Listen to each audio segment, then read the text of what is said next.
Ang sarap. Nay, pengi pa ako ng isa. Hindi mo pa nga ubos yung kinakain mo. Maya-maya naman.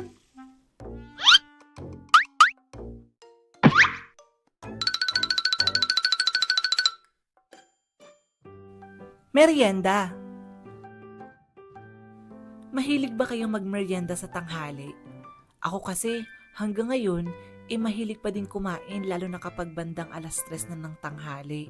Kaya naman sa videong ito, ibabalik ko kayo sa pagkabata ko kung saan marami akong hindi makakalimutang karanasan na may kinalaman sa merienda. Unahin na natin yung mga pagkaing pwedeng merienda sa umaga. Noong mga bata pa kami ng mga kapatid ko, bale, etong 2 kapatid ko na lang muna yung isasama ko sa kwento kasi mga dalaga naman na yung 2 kong kapatid. Kapag umaga, isa ang taho sa lagi naming minemerienda. Tanda ko pa dati, once na marinig na namin yung salitang, "Taho! Taho! Taho!" Kalampagan na kami ng mga kapatid ko noon para habulin yun. Sana all na lang talaga hinahabol. Kuyang magtataho! Bumalik ka! Huwag mo kaming iwan!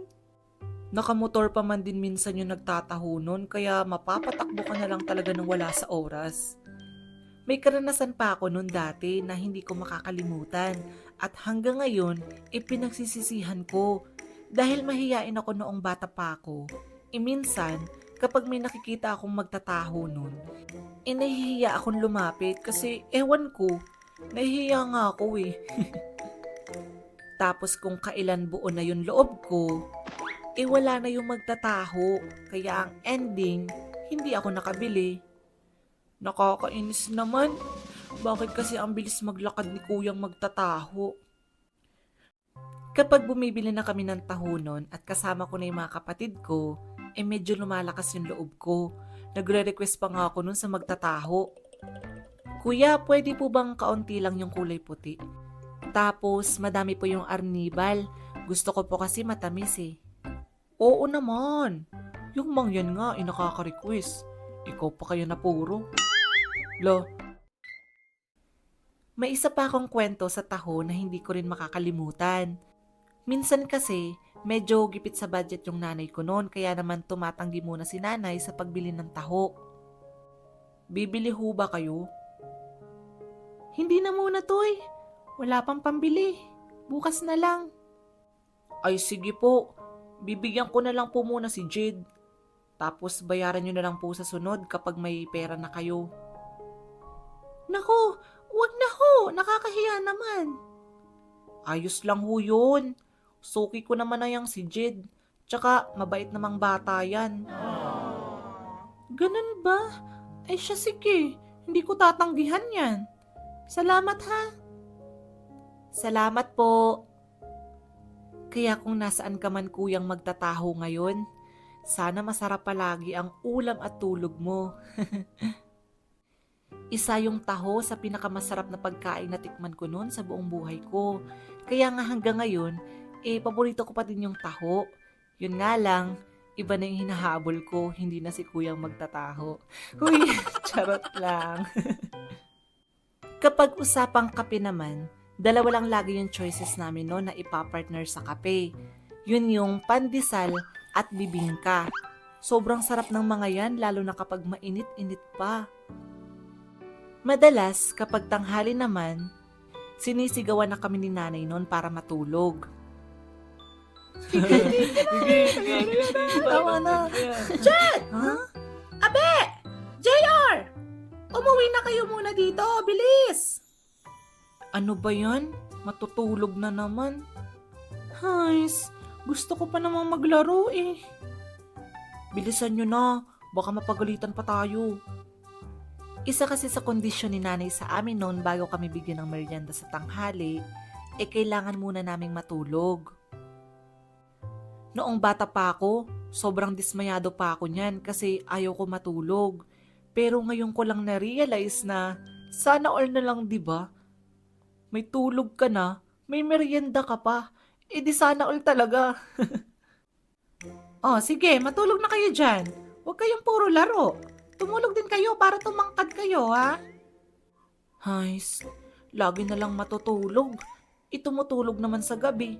Bakit kailangan pang matulog sa tanghali? Aba, huwag ka na magreklamo dyang bata ka, ha? Ako'y magbabasa lang muna ng pocketbook dito. Sige na, matulog na kayo. Minsan, may technique na ginagawa yung ate Abi ko noon.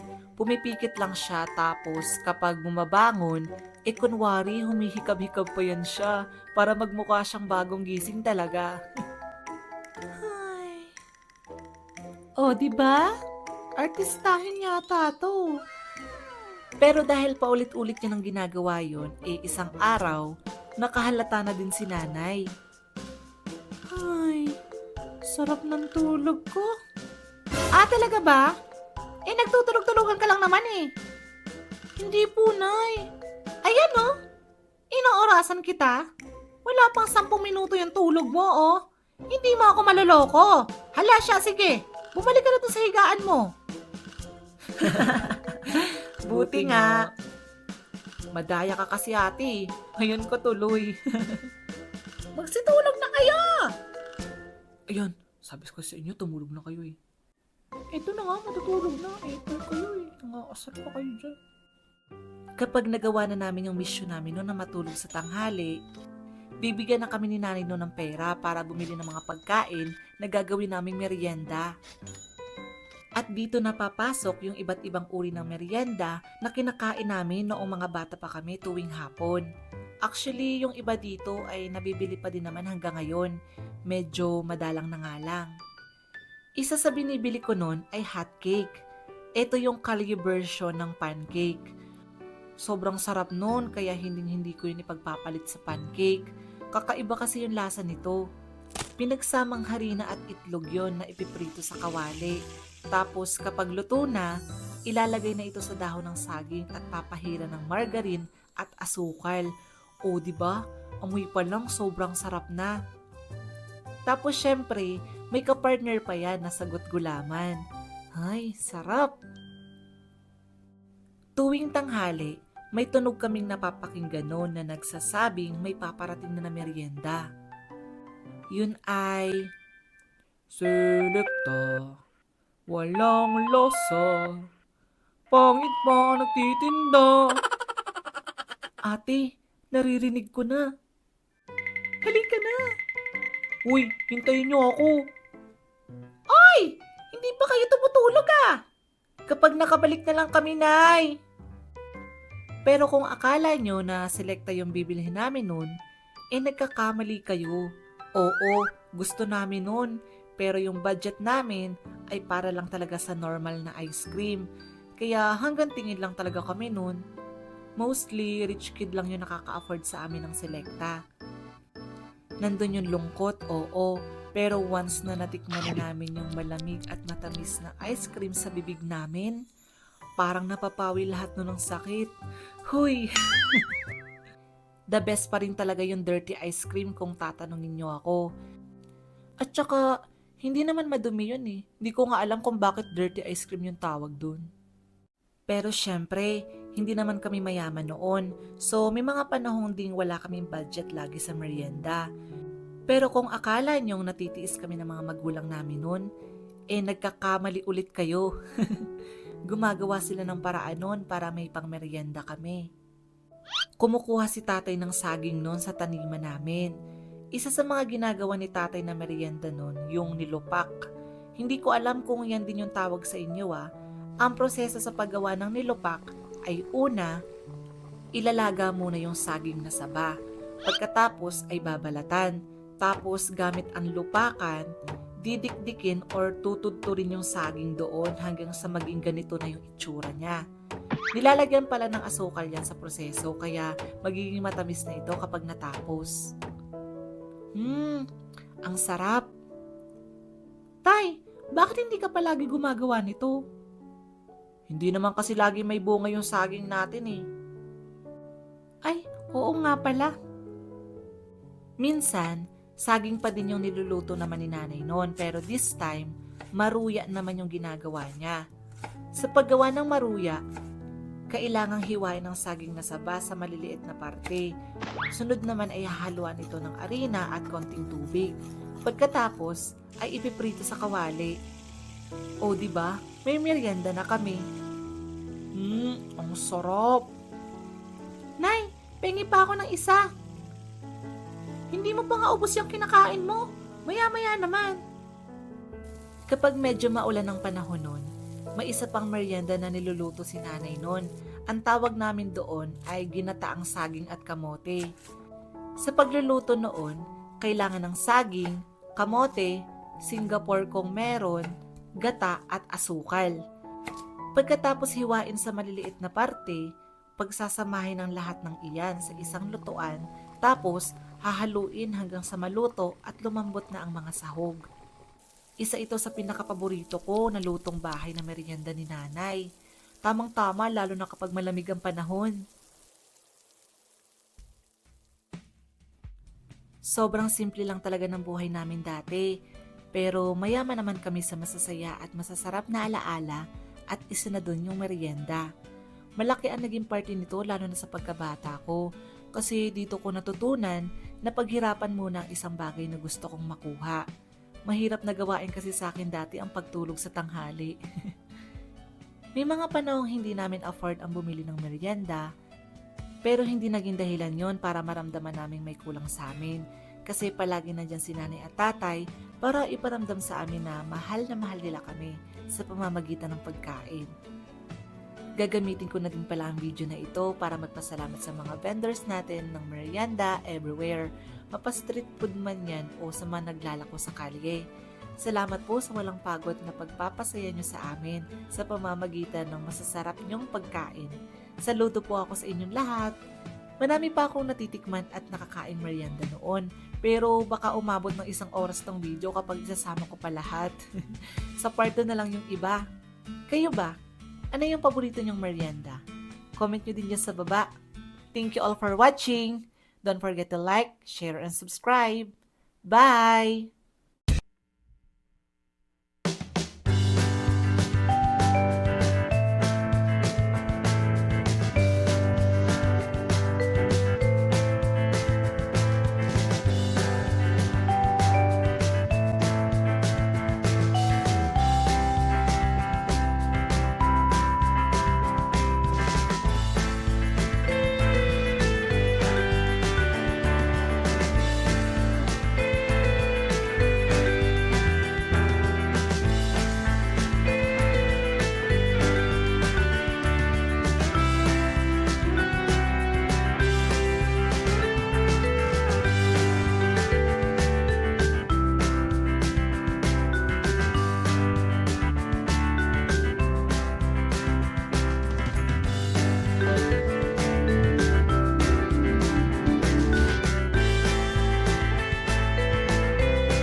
Dati, noong bata pa kami, tuwang-tuwa kami kapag bumabagyo kasi pag may bagyo, walang pasok.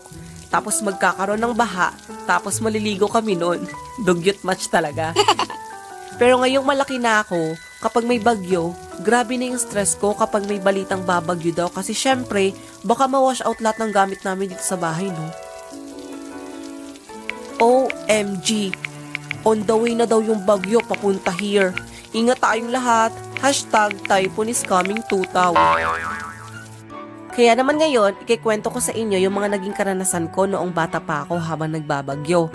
Lahat naman siguro tayo nakaranasan ng bagyo, di ba? Kung hindi pa, baka taga-ibang bansa ka o taga-ibang planeta. Joke lang. Pero bago yon, mag-like and subscribe naman kayo dyan.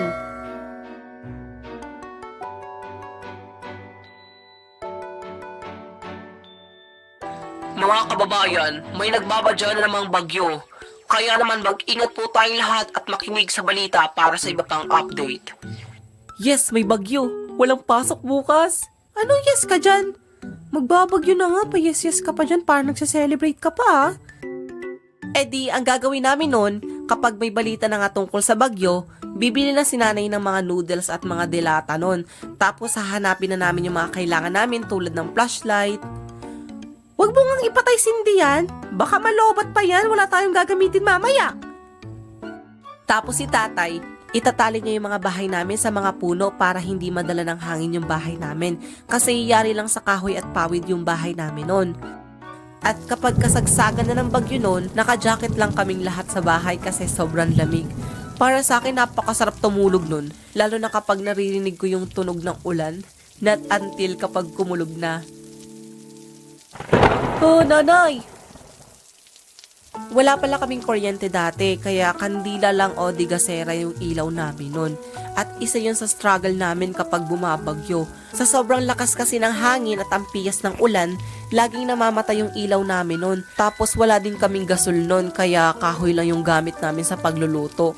Kaya naman sobrang hirap din kami nun sa pagluluto dahil basa yung mga kahoy. Pero kahit ganun pa man, nagagawan pa rin ng paraan ni nanay at tatay para makapagkapi kami nun. Ay, sarap!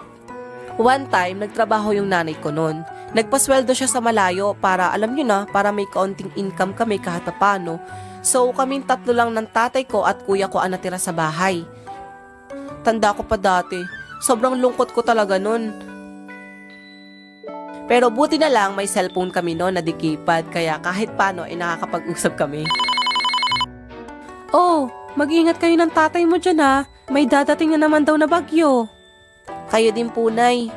Ingat din po kayo dyan. Huwag niyo akong alalahanin dito. Dahil malaki naman tong tinutuluyan ko dito. Kayo ang inaalala ko dyan. Baka liparin ng bagyo yung bubong niyo. Sige po.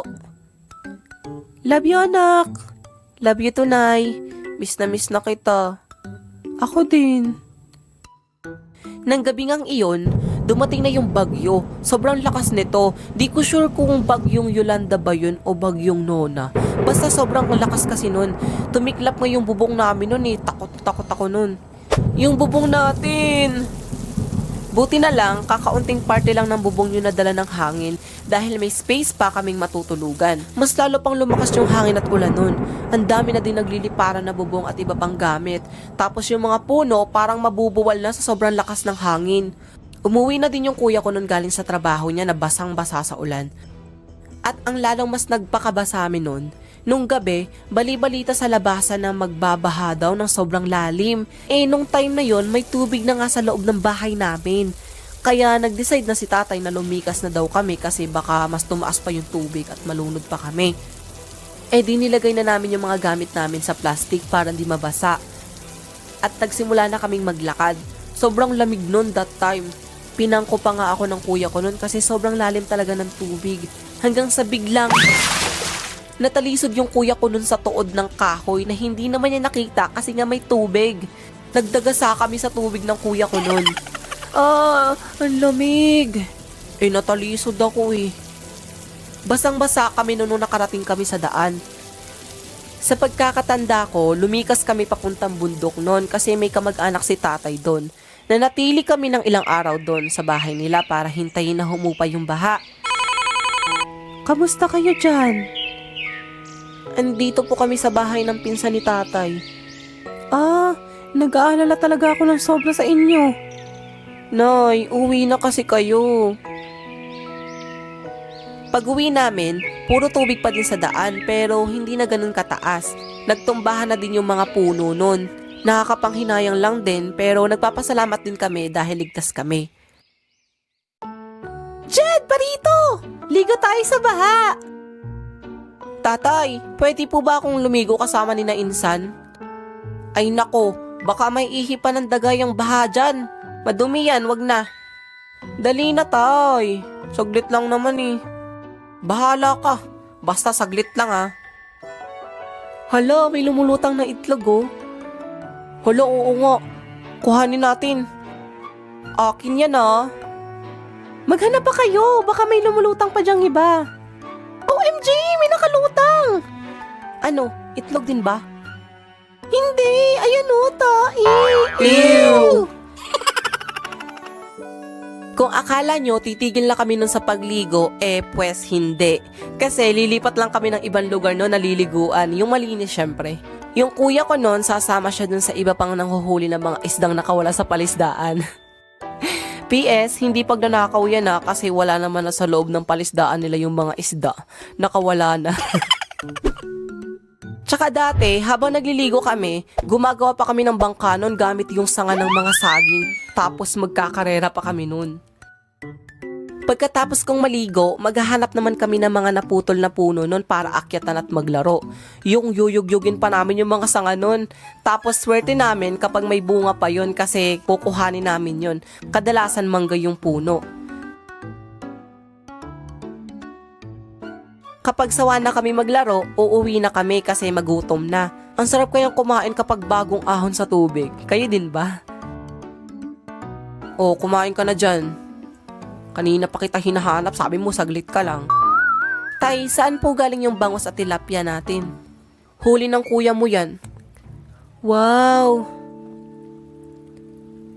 Tatay, namimiss ko na si nanay. Kamusta na kaya siya?